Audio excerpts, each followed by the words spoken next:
Class 7। आज हम लोग आपके इंग्लिश टेक्स्ट बुक ब्लॉसम से lesson number 9 J C Bose a beautiful mind पढ़ेंगे। So let's start. A biography is the story life story of someone usually eminent. Biography क्या है? Biography एक इंसान के ज़िंदगी के बारे में लिखा जाता है, उसे बायोग्राफी कहते हैं। और वो इंसान ख़ासकर क्या हो, एमिनेंट हो, मशहूर हो। बायोग्राफी का लिटरली मीनिंग होता है, बायो का मतलब होता है लाइफ एंड ग्राफी का मतलब होता है जिंदगी, डिस्क्रिप्शन। तो उसे बायोग्राफी कहते हैं। किसी एक ख़ास इंसान के बारे में जो फेमस हो उसके बारे में लिखा जाता है, उसे बायोग्राफी कहते हैं। The person may be alive और डेड, और वो इंसान ज़िंदा भी हो सकता है या फिर नहीं भी। Biographies are always written by somebody other than the person himself. और बायोग्राफीज़ एक दूसरा शख्स लिखता है दूसरे शख्स के लिए, ना कि अपने लिए। तो इसे क्या कहते हैं? बायोग्राफी कहते हैं। We read biographies of eminent persons so that we may learn about them and try to be like them. और बायोग्राफीज़ हम लोग एमिनेंट पर्सन के बारे में पढ़ते हैं ताकि हम लोग उन लोगों से कुछ सीखें और कोशिश करें कि उन जैसा हम लोग बने। Let's read Unit 1. Historically, in 1895, India was under the British rule. ये इतिहास है क्या कि 1895 में इंडिया जो है वो ब्रिटिश रूल के अंडर में था। A different story history was made that year at the town hall in Calcutta. और एक अलग तरह का इतिहास बना था कैलकाटा के टाउन हॉल में। An interesting demonstration was performed by Jagdish Chandra Bose, an assistant professor of Presidency College. और एक बहुत ही दिलचस्प डेमोन्स्ट्रेशन हुआ था। डेमोन्स्ट्रेशन किसे कहते हैं? कोई चीज़ जो है वो पब्लिकली दिखाया जाए, यानी कोई रिसर्च हुआ है और उस रिसर्च को पब्लिकली एक्सप्लेन किया जाए, दिखाया जाए, उसे डेमोन्स्ट्रेशन कहते हैं। तो ये डेमोन्स्ट्रेशन जगदीश चंद्र बोस ने किया था, जो प्रेसिडेंसी कॉलेज के असिस्टेंट प्रोफेसर थे। Everyone was overawed when electromagnetic waves traveled from the lecture hall to a third room about 75 meters away. और जितने लोग वहाँ पे मौजूद थे उन लोग सभी कोई बहुत इम्प्रेस हो जाते हैं जब इलेक्ट्रोमैग्नेटिक वेव्स ट्रैवल करता हुआ लेक्चर हॉल से थर्ड रूम तक चला जाता है। 75 मीटर्स पूरा वो ट्रैवल करते हुए चला जाता है। इलेक्ट्रोमैग्नेटिक वेव्स किसे कहते हैं? वो एक तरह का वाइब्रेशन होता है, वेव होता है जो इलेक्ट्रिक फील्ड और मैग्नेटिक फील्ड के दरमियान होता है। तो these waves passed through 3 solid walls. और ये वेव्स जो है, लहर, इलेक्ट्रोमैग्नेटिक वेव्स जो है वो पास्ड होता है बिल्कुल पूरे 3 दीवार के साथ, 3 मजबूत दीवार के साथ। This was a remarkable and path breaking incident which paved the way for future research all over the world. और ये एक तरह का रिमार्केबल इंसिडेंट था, मतलब यादगार था। पाथ ब्रेकिंग मतलब बहुत ही अजीब सा, बहुत अलग तरह का इंसिडेंट हुआ था जिसने क्या किया था कि फ्यूचर में इस पे लेकर और बहुत सारे रिसर्च हुए पूरी दुनिया में, all over the world. Next para में हम लोग आते हैं। Born on 30th November 1858 at Bikrampur, now Munshi-Ganj district of Bangladesh, Jagdish Chandra Bose was a man of diverse talents, a physicist, biologist, botanist, as well as a writer of science fiction. Jagdish Chandra Bose का जन्म 30 नवंबर 1858 में बिक्रमपुर में हुआ था, जो अभी मुंशीगंज के नाम से जाना जाता है। ये बांग्लादेश का एक डिस्ट्रिक्ट है। जगदीश चंद्र बोस एक ऐसे इंसान थे जिनके अंदर डाइवर्स टैलेंट्स था, मतलब हर तरह का टैलेंट्स था। क्या क्या था? एक वो फिजिस्ट थे, मतलब केमिकल के बारे में भी उन्होंने स्टडी किया, ठीक है। बायोलॉजिस्ट भी थे, यानी लिविंग ऑर्गेनिज्म के बारे में भी उन्होंने स्टडी किया। बोटानिस्ट, पेड़ पौधों, ट्रीज़ एंड प्लांट्स के बारे में भी उन्होंने स्टडी किया, as well as the writer of science fiction. और यही नहीं बल्कि वो एक राइटर भी थे। उन्होंने साइंस फिक्शन के ऊपर बहुत सारे राइटिंग्स भी लिखे। His father Bhagwan Chandra Bose was a leader of the Brahmo Samaj, और उनके फादर जिनका नाम था भगवान चंद्र बोस, वो ब्रह्मो समाज के लीडर भी थे। He worked as a deputy magistrate in Faridpur, Burdwan and in other places।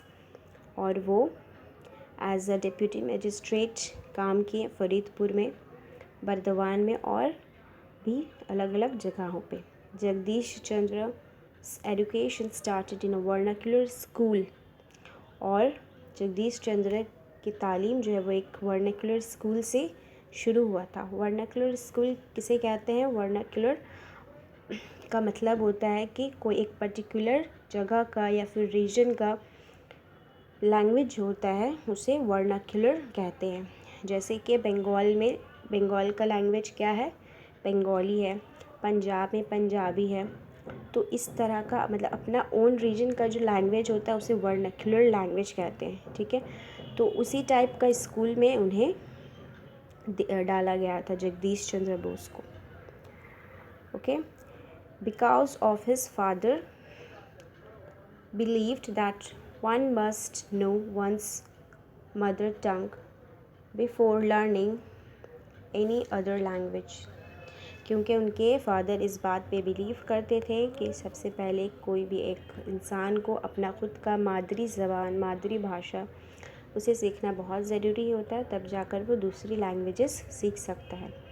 मतलब बाकी अदर लैंग्वेज सीखने से पहले वो अपने मदर लैंग्वेज को सीखे। Besides one should know one's own people, और इसके अलावा तब जाकर वो अपने लोगों को जान सकता है, जब तक कि वो अपने लोगों के भाषा को, अपने लोगों के लैंग्वेज को ना सीख ले। Speaking at the Bikrampur conference in 1915 Bose said, और बिक्रमपुर कॉन्फ्रेंस में उन्होंने कहा था क्या कब हुआ था ये कॉन्फ्रेंस? 1915 में। उन्होंने क्या कहा था? ये नेक्स्ट पैरा में है। Bose said at that time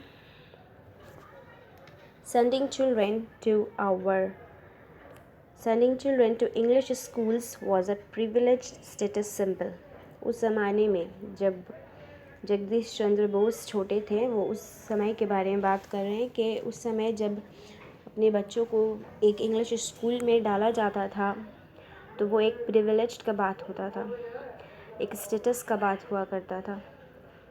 in the vernacular school to which I was sent, the son of the Muslim attendant of my father sat on my right side, and the son of a fisherman sat on my left। और वो कहते हैं कि वो vernacular school, जिस school में मुझे भेजा गया था, उस स्कूल में मेरे फादर के अटेंडेंट थे जो मुस्लिम थे, उनका बेटा मेरे राइट साइड में बैठा करता था, और एक फिशरमैन, मछुआरा का बेटा मेरे लेफ़्ट में बैठा करता था। दे वेयर माई प्लेमेट्स, और इन लोग मेरे प्लेमेट्स थे, मतलब मैं उन लोगों के साथ खेलता था, खेलने वाले साथी थे मेरे।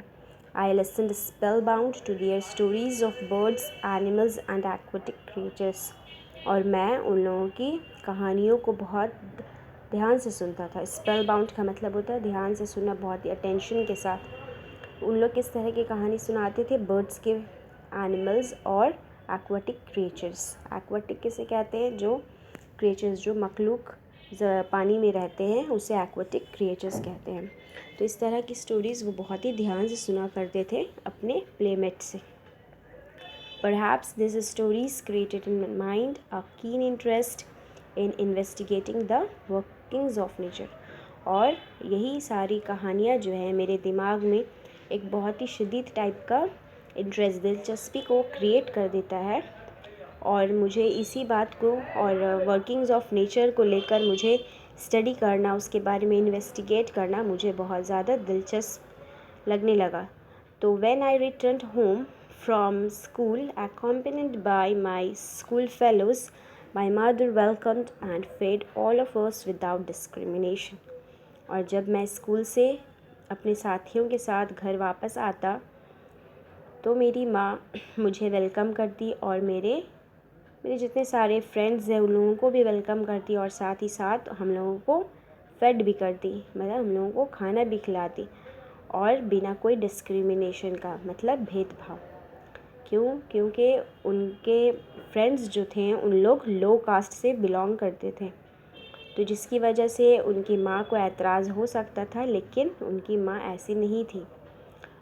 तो इसलिए उन्हें बचपन से ही ये सबक मिला है कि लो कास्ट जो है वो एक इक्वल है, मतलब वो भी एक इंसान है, तो इस तरह से उन लोगों से बिहेव नहीं करना चाहिए था, नहीं करना होता है। तो उसकी माँ बिल्कुल ही डिस्क्रिमिनेट नहीं करती है। वैसे उस ज़माने में बहुत ज़्यादा लोग इस बात पर विश्वास करते थे लो कास्ट पर। तो it was because of my childhood friendship with them that I could never feel that there were creatures who might be labelled low caste. और यही वजह है कि मेरे बचपन के इन फ्रेंडशिप की वजह से, उन लोगों से फ्रेंडशिप की वजह से मुझे कभी ये एहसास ही नहीं हुआ कि उन लोग एक ऐसे मखलूक है, एक ऐसे क्रिएचर्स हैं जिन्हें लो कास्ट कहा जाता है। लो कास्ट का मतलब होता है निचला तबका। I never realised that there existed a problem common to the two communities, Hindus and Muslims. और मुझे ये बात कभी कभी एहसास नहीं हुआ कि एक प्रॉब्लम जो है वो है, किसके दरमियान कॉमन सा प्रॉब्लम है, किसके दरमियान, दो कम्युनिटीज़, दो ग्रुप के दरमियान, एक हिंदूज़ और मुस्लिम्स। उन्हें एहसास ही नहीं था कि इस तरह का कुछ प्रॉब्लम है, क्योंकि उन्हें बचपन से ये उनका माहौल ही नहीं मिला। नेक्स्ट पैरा में आते हैं। 1969 Bose joined Hare School and 6 years later he was admitted to St. Xavier's School in Calcutta। और 1869 में बोस ने हेयर स्कूल ज्वाइन किया और उसी के 6 साल बाद वो सेंट ज़ेवियर्स स्कूल जो कैलकटा में है उस स्कूल में उन्हें एडमिशन दिया गया। He passed the entrance examination and joined St. Xavier's School of Calcutta। और फिर वो entrance examination पास किए, मतलब उस कॉलेज में दाखिला वाला एग्ज़ामिनेशन पास की जो कैलकटाई में है, ठीक है। It was here that he came in contact with Jesuit father Eugene Lafont, who played a significant role in developing his interest in natural science। और उसी कॉलेज में, सेंट ज़ेवियर्स कॉलेज में, उनके मुलाकात जेजुइट फादर यूजिन लाफॉन्ट से हुई, जिन्होंने उनके लिए एक बहुत ही अहम रोल अदा किया था, किसमें, उनके अंदर उनका दिलचस्पी को डेवलप करने के लिए नेचुरल साइंस में। Later Bose went to England and secured admission in Christ College Cambridge to study natural science. और उसके बाद बोस इंग्लैंड चले गए और वहाँ पे उन्होंने क्रिस्ट कॉलेज जो कैम्ब्रिज में है उसमें उन्होंने एडमिशन सिक्योर कर लिया, हासिल कर लिया नेचुरल साइंस स्टडी करने के लिए। In 1884 he received the natural science tripos और from the university of Cambridge. और 1884 में उन्होंने नेचुरल साइंस की डिग्री हासिल की, कहाँ से, यूनिवर्सिटी ऑफ कैम्ब्रिज से, and a BSc degree from the university of London. और बीएससी की डिग्री यूनिवर्सिटी ऑफ लंदन से उन्होंने हासिल किया। Next para, the following year Bose joined Presidency College as officiating professor of physics. और उसी साल मतलब 1884 में बोस ने प्रेसिडेंसी कॉलेज ज्वाइन किया as a professor of physics के प्रोफेसर के तौर पर उन्होंने प्रेसिडेंसी कॉलेज ज्वाइन किया। But he was not provided facilities of research. लेकिन उन्हें उस कॉलेज में रिसर्च के लिए क्या सहूलत नहीं दिया जाता था, क्योंकि वो साइंटिस्ट थे, तो साइंटिस्ट के लिए रिसर्च का होना, लैब वगैरह का होना बहुत ज़रूरी होता है। तो इस तरह का कोई भी सहूलत, फैसिलिटीज़ उन्हें नहीं दिया जा रहा था उस कॉलेज में, क्योंकि उस वक्त हुकूमत ही था ब्रिटिश का, इसलिए। तो he was also offered lower salary than his European colleagues. और उनके साथ जो कलीग्स काम करते थे उन लोग इंडियन नहीं थे बल्कि यूरोपियन थे, तो उन्हें यूरोपियन कलीग्स के मुकाबले में सैलरी जो है उन्हें कम दिया जाता था।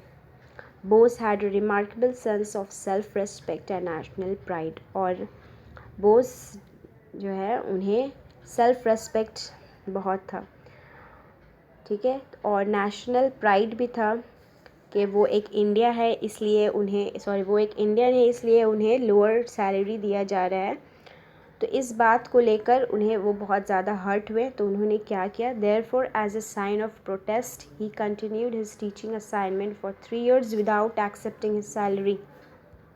और as a sign of protest मतलब एहतजाज करने के लिए, किसका, जो उन्हें लोअर सैलरी दिया जा रहा था उसके ख़िलाफ़ एहतजाज करने के लिए वो क्या करते हैं कि पूरे 3 साल वो टीच करते हैं उसी कॉलेज में, लेकिन कोई भी सैलरी एक्सेप्ट नहीं करते। जो कम सैलरी था वो उससे भी लेने से उन्होंने इनकार कर दिया। बिना सैलरी का वो पढ़ाए पूरे 3 साल। Finally the director of public instruction and the principal offered him a permanent teaching post. आखिरकार पब्लिक इंस्ट्रक्शन के डायरेक्टर और उस कॉलेज के प्रिंसिपल ने उन्हें एक परमानेंट टीचिंग पोस्ट उस कॉलेज में ऑफ़र किया। ये यूनिट 1 है, कंप्लीट होता है।